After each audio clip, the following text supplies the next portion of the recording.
Krabi, one of the most famous places in Thailand, and for a good reason. Home to amazing beaches, great viewpoints and two popular island hopping tours, the 4 Island Tour and Hong Island Tour. Besides this, you can also walk the Monkey Trail, relax at less crowded beaches, enjoy a fire show in the evening, or make your way to the Buddhist temple located on a hill with great views. Welcome to Krabi. Let's start exploring paradise.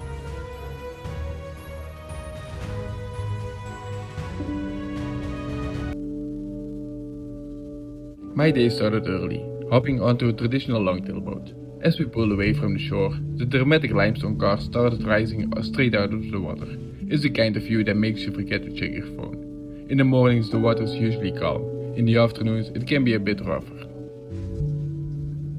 The first stop of the tour was Tup Island sandbar, also known as Tail Week. These are actually 2 islands connected by a sandbar at low tide. Because of this, all groups come here in the morning. We were kinda lucky as most groups were about to leave, leaving us with pretty much empty waters. At one side there is a small hill of only a few meters, but you get great views over the sandbar here. Walking to the opposite side feels unreal, like you're walking on water with the ocean at both sides.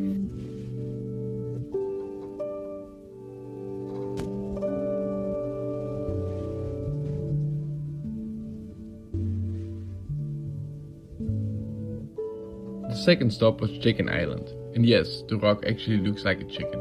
There's no beach, so none of the tours actually stop here. The captain turns off the engine for a couple of minutes, giving you the opportunity to take a few pictures. But this spot is all about snorkeling. The water is shallow, visibility is great, and there's plenty of colorful small fish swimming around. There are a few snorkeling spots around here, so not all tours will go to the same place, so you'll have enough space to enjoy the underwater world without too many people around.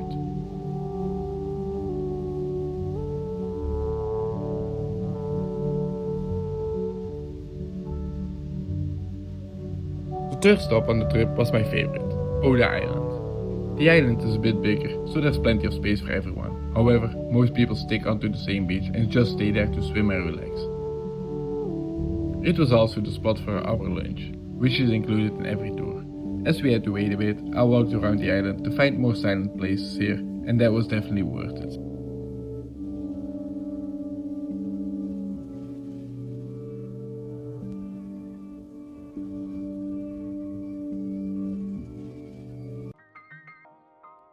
After lunch, it was time to slow down, chilling under the palm trees, going for a swim and just simply enjoying the amazing scenery around the island with the massive rock standing offshore. You will immediately understand why it's one of the most photographed spots in Krabi.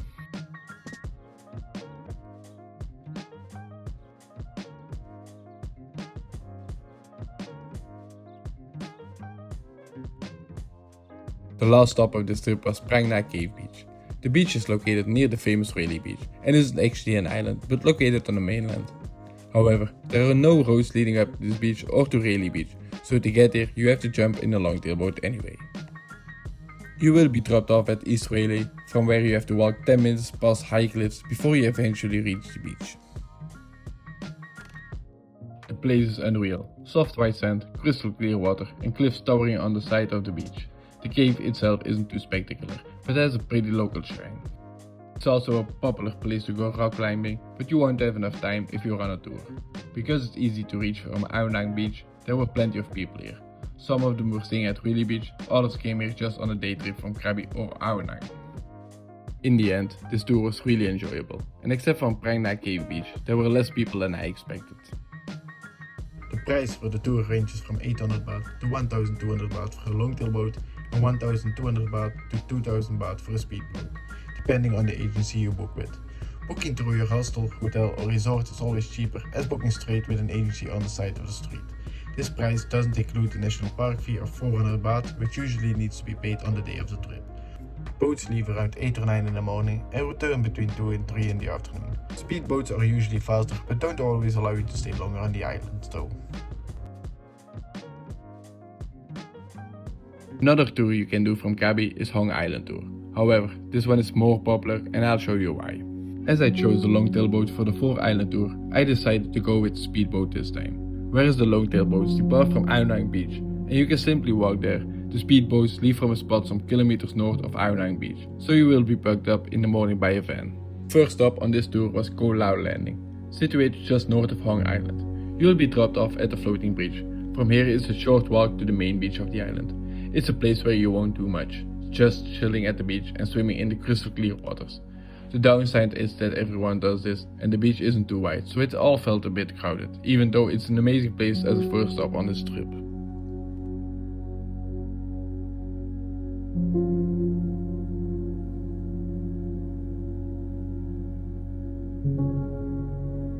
The second stop was Krabi Island. It's very similar to Tup Island sandbar of the 4-island tour, two small islands connected by a sandbar. We stopped here for lunch, so we had a bit more time for swimming afterwards. At one side of the island is a hill creating shade, but as it is so small, it's very crowded from the moment we arrived. The opposite side of the island had a more impressive sight as the water reached the beach from both sides and crashed into each other.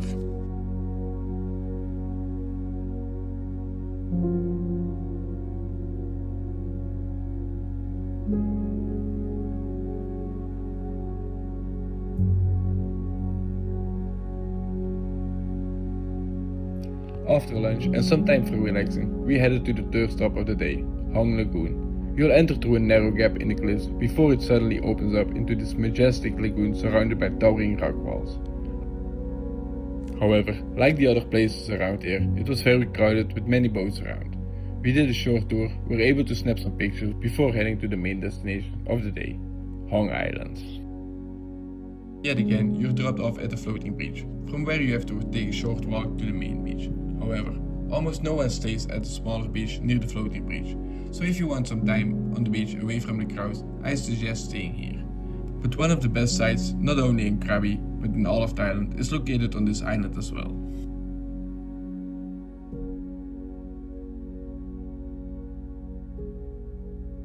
Before chilling at the beach, make your way to the unreal viewpoint on top of the hill.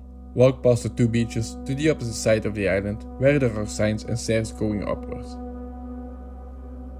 Climb to the top takes 15 to 30 minutes, depending on your speed. There are some viewpoints along the way where you can catch your breath. Do not underestimate this climb. It's a steep climb upwards until you reach the viewpoint, but it's absolutely worth it.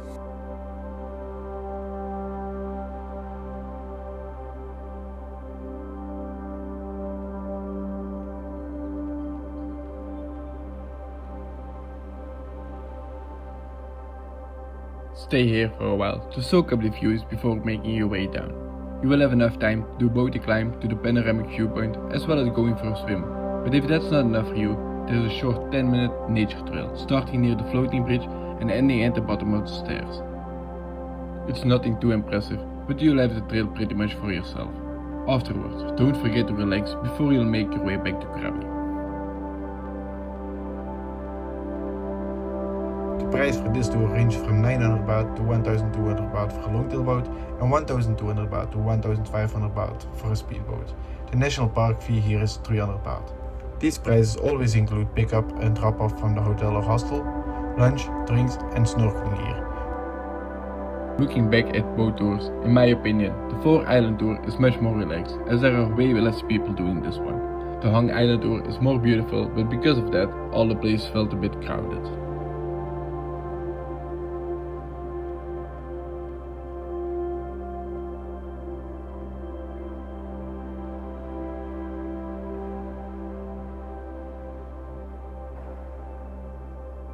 Every evening, there are multiple fire shows all along the beach at Unwind. These shows are free to watch, however, the performers expect a small tip from the crowd afterwards. Some of the shows start immediately after sunset, others start later in the evening.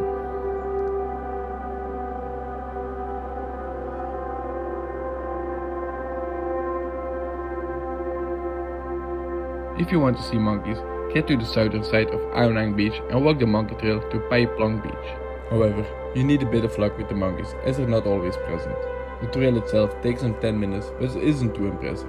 There are some views over the ocean and a viewpoint at each side of the trail overlooking both Unwind Beach as well as Pai Plong Beach.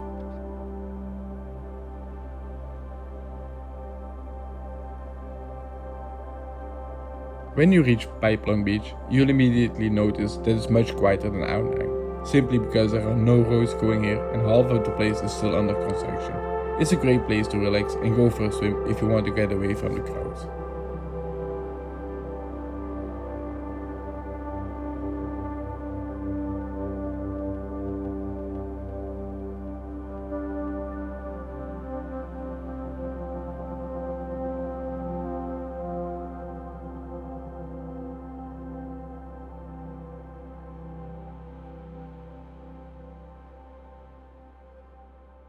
Another great place to escape the crowds is Nopharat Thara Beach, located just north of Aonang.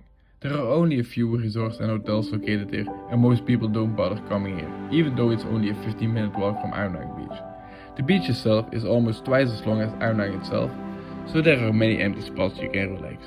Be aware that in the afternoon the water is really far from the actual beach and also quite shallow.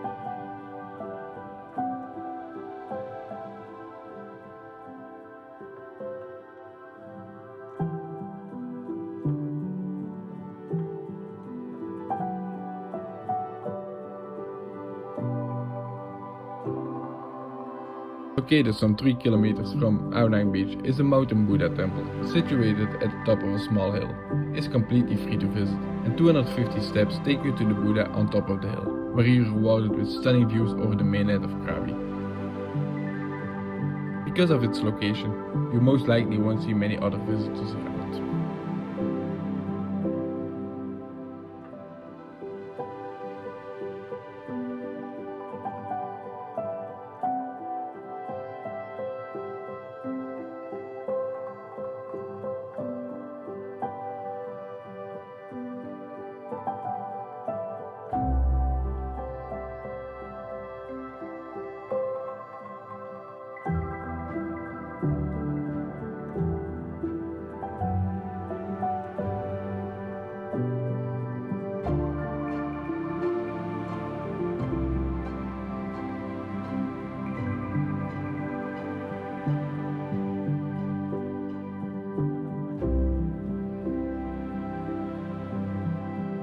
If you enjoyed this video and want to see more of Thailand in the upcoming weeks, please subscribe. Also like the video as it helps the channel grow. Thanks for watching.